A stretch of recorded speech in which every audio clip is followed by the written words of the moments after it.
तो भगवान जाने, जे ही पहली रोटी तवा में गई तो वो निकाल करके पक्की रखी जाती थी गौ ग्रास के लिए, पहला रसोई में। तो इसमें लिखा प्रतिदिन स्वभोजनम, पहले स्वयं भोजन न करके गाय के लिए ग्रास निकालना चाहिए। तो जिनके पास अर्थव्यवस्था जो गृहस्थ धर्म में है या जिनके पास अर्थ है, कुछ रोज 1 रुपया निकालो। हम कह रहे रोज निकालो तो महीने में 30 रुपया होते, 30 रुपया में एक गाय को हरी घास तो एक टाइम पवा ही सकते हो ना, बहुत नहीं है तो 1-1 रुपया निकाल के अगर एक गाय को चारा दोगे तो एक बार का भोजन तो हो ही सकता है। 30 रुपया में हरी घास जाकर के उसके दावा एक बार तो पवा दोगे ना। अग्रग्रासे परोभावा कर्तव्य भक्ति तो हम, भक्ति पूर्वक गाय को एक ग्रास भोजन में 1 रोटी तो निकालना चाहिए गाय के लिए, ऐसा शास्त्र आज्ञा कहता है। जो ऐसा करता है तो अकृत्वा स्वयमाहारम कुर्वन् नाप्नोति दुर्गतिम, अपने आहार से 1 रोटी निकालकर गाय को देता है और स्वयं 3 रोटी भले पाले 1 रोटी गाय को दे दी तो बोले उसकी दुर्गति नहीं होगी, अर्थात उसके अंदर भाव बढ़ता चला जाएगा वो भगवान की भक्ति में। और तेनाग्नयो हुता सम्यक पितरश्चापि तर्पिताः देवास् पूजितास् तेन यो ददाति गवान्हिकम, जो प्रतिदिन गौ ग्रास निकालता है अर्पित करता है तो उसको अग्निहोत्र करने का फल मिलता है, उसके पितरों को तृप्ति मिलती है और समस्त देवताओं के पूजन का फल मिल जाता है जो गौ ग्रास निकालता है। यदि गाय घर में पाली जाए या गौशाला खोली जाए और गौओं की सेवा की जाए, जिनके पास अर्थ है भाव है, भगवान स्वयं श्री कृष्णचंद्र जी ने गौ सेवा स्वीकार की, गौवें चराई। गौओं की परिक्रमा करने से, जैसे आप प्रभु के बिहारी जी के मंदिर की 4 परिक्रमा करें तो जो फल आपको मिलेगा वही गाय की 4 परिक्रमा कर लें तो आपको प्राप्त हो जाएगा। गौ की प्रदक्षिणा से, गावः प्रदक्षिणी कार्यावंदनीया ही नित्यशः, जो रोज गाय को प्रणाम करता है और गाय की प्रदक्षिणा करता है तो भगवत प्रदक्षिणा का उसे फल प्राप्त होता है। जहां गौएं विराजमान होती हैं वो बड़ा पवित्र दिव्य तीर्थ स्थल माना जाता है। गौएं जहां विराजमान रहती, गौशाला में भजन करे तो कई गुना बढ़कर के प्राप्त होता है। स्वयं ब्रह्मा जी ने गौओं को दिव्य गुणों से विभूषित बनाया है। अप्यागाराणि विप्राणाम देवतायतनानि च यद गोमयेन शुद्ध्यंतिम किम ब्रूमो हृदिकम ततः, गाय के गोबर से जहां लेपा जाता है वहां जिस देवता का आवाहन करोगे वही देवता आकर विराजमान हो जाएगा। अपवित्र भूमि में भी यदि गाय के गोबर का लेप कर दिया जाए तो परम पवित्र मानी जाती है। गाय बहुत पवित्र, जहां वो बैठती है, जहां वो मूत्र त्याग करती, गोबर त्याग करती, वो स्थान तीर्थ तुल्य पवित्र माना जाता है। गाय बंदी हो घर में, वो प्यासी है और भूखी है, तुम्हारे सुकृत नष्ट हो जाएंगे।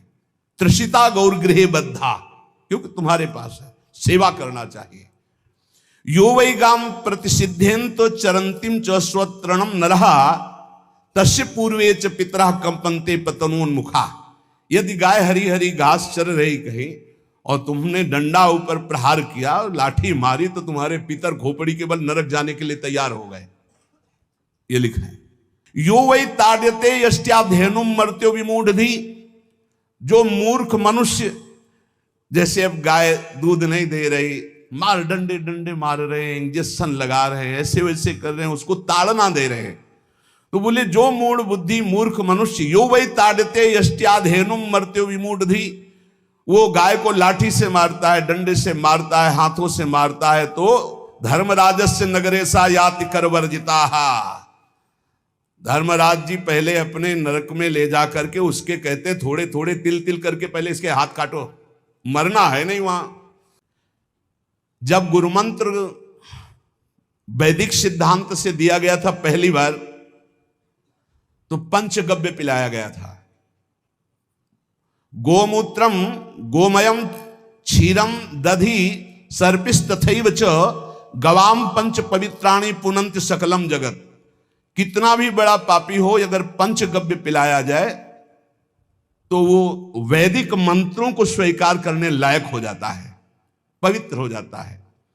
पंचगव्य में पांचों चीजें गाय की होती हैं, गाय का मूत्र, गाय का गोबर, गाय का दूध, गाय का दही और गाय का घी, ये पांचों मिलाकर पंचगव्य पिलाया गया था।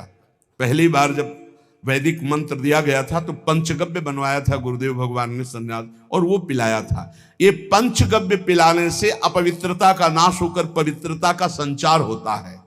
इसलिए धन्य है उनका जीवन जो गौ सेवा परायण है, भगवत भाव से गाय में साक्षात भगवान का भाव रखकर गौ सेवा करते हैं। त्रिषिता गौर गृहे बद्धा गेहे कन्या रजस्वला देवशास्त्र सन्निर्माल्य हंति पुण्यम पुराकृतम। यदि घर में गाय बंधी है और भूखी है और प्यासी है तो तुम्हारे सारे पुण्य नष्ट हो जाएंगे। सेवा और व्यापार में अंतर होता है। गौ सेवा के बहाने से धन का जो दान लेना है और उसका अपने में प्रयोग करना, मैं पितरों सहित नरक जाना है, लिख लो। गौ सेवा के बहाने से दान लेना और उसका अपने परिवार के सुख में पैसे का प्रयोग कर देना या अपनी वासनाओं की पूर्ति में लगा देना। आया गौ सेवा के लिए और आप प्रयोग कर रहे हैं गाड़ी घोड़ा नाना प्रकार के सांसारिक भोगों में, तो लिख लो पितर सहित तुम्हारे नरक जाएंगे, क्योंकि गौ सेवा के लिए आया है। गौ सेवा का धन सिर्फ गौ सेवा में ही लगना चाहिए। आप गौ सेवक है, दूध पान कीजिए, रोटी खा लीजिए, लेकिन गौ सेवा का अर्थ आप अपने वासनाओं की पूर्ति में, अपने मनोरंजन में या अपने मन के संकल्प भावना में नहीं पूरी कर सकते। गौ सेवा के लिए ही पूरी कीजिए। गौ के वास का निर्माण, गौ के भोजन की व्यवस्था, वो दूध दे ना दे, वो कैसी भी अवस्था में हो, उसकी सेवा परायणता, उसके लिए सेवक रखना, सेवकों को भी सुख प्रदान करना, लेकिन स्वयं कभी गौ के सेवा के लिए आए हुए धन का स्वयं के लिए भोग न करना और निरंतर भजन रखना, उसे परम पद की प्राप्ति हो जाएगी। इसलिए हमारे सनातन धर्म में गौ सेवा का विशेष महत्व है और इस महत्व को सबको स्वीकार करना चाहिए, क्योंकि हमारे सनातन धर्म का स्वरूप है। जहां मां पदवी दी गई है गांव को, गौ माता कहा गया है, गौ में समस्त देवता विराजमान है। गौ का बहुत बड़ा महत्व वर्णन किया गया धर्म शास्त्रों में। यहां तक कि जब कोई ऋषि नाराज होता था तो आगे गाय करके जाया जाता था तो क्षमा हो जाती थी, गाय को देखते ही वो क्षमा कर देते थे। बहुत महिमा वर्णन की गई है गौ की। इसलिए जिसको भी अगर नहीं अर्थव्यवस्था है तो एक रोटी तो निकाल सकते हो ना। तुम्हारी रसोई में रोटी बने तो पहली रोटी निकाल लो और आसपास जहां गाय बंधी हो तो उसको दे आओ जाकर, तो कम से कम धर्म का पालन हो जाएगा, गौ सेवा बन जाएगी। पर एक बात ध्यान रखें, इन सब सेवा का फल है भगवान के चिंतन में निरंतर वृत्ति डूब जाए। हमारी एक एक वृत्ति, एक एक क्षण भगवान के चिंतन में डूब जाए। अगर नहीं तो हम आपको उत्तर दे रहे हैं, क्या महाराज नृग जैसा कोई गौ सेवक हुआ है दानी? भागवत में पढ़ लेना।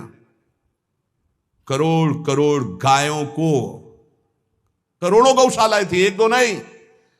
इसलिए कह रहे हैं करोड़ों शब्द कि आप उसको कहीं ज्यादा ना समझें। पृथ्वी के कोई भूमि के कण गिन सकता है, बारिश की बूंदे गिन सकता है, लेकिन महाराज नृग की गौएं जितनी दान की गई वो गिनी नहीं जा सकती थी, ऐसा वर्णन आता है। अरबों अर्बुद गौओं की सब स्वर्ण से अभिषिक्त करके ब्राह्मणों को दान करना।